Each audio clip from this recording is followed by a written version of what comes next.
Now I want to show you a real-time diagram of the previous topic, the autonomic nerve supply of the abdominopelvic viscera. Here you can see the cut sections of the spinal cord, and you know what? That the sympathetic system of the abdominal viscera include the abdominopelvic splenic nerve. One of the major contribution is through it. And you can count T5, 6, 7, 8 and 9. They are going to form the greater splenic nerve. And then you can see T10 and 11 joining to form the lesser splenic nerve, and T12 is going to form the least splenic nerve. This is the one major contribution of the sympathetic system to the abdominal viscera.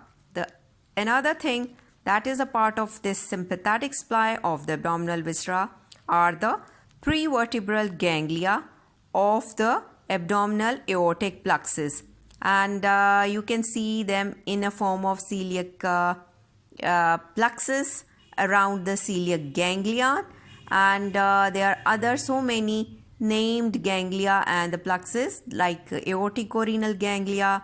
You can see you can see fibers running into the suprarenal gland in the adrenal medulla. So all these are a part of sympathetic system for the abdominal viscera. There is periarterial plexus. You can see this blue colored lines all are showing the fibers, postsynaptic fibers reaching to the abdominal viscera.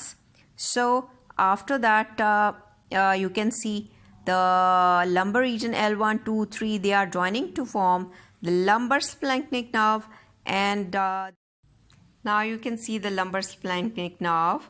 They are coming from L1, L2, L3, and they are passing through this inferior mesenteric ganglion, and from here postsynaptic fibers reaching the derivatives of, you would say, the hindgut.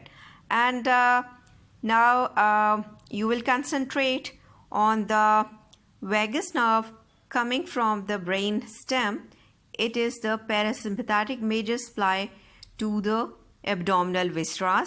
You can see that the fibers are coming downwards. So again in this parasympathetic, now concentrate on this vagus nerve, which is a part of a parasympathetic system, and major contribution is through this vagus nerve that forms the anterior posterior vagal trunk to supply the abdominal organ. Here again the para-aortic, you would say, ganglia and para-aortic plexus also take part in this parasympathetic system. Along with their extension, you call it as periarterial plexus, because these network of nerve plexus are the combination of basically the sympathetic fibers, parasympathetic fibers, and the visceral afferent fibers as well.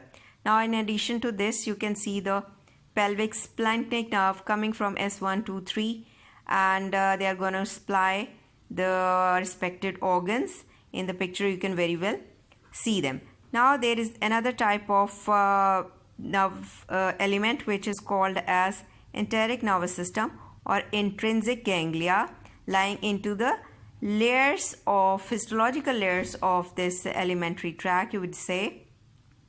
They are called as mesonar nerve plexus and enteric nerve plexus or our rich nerve plexus. You can find them in the submucosa and the muscularis externa.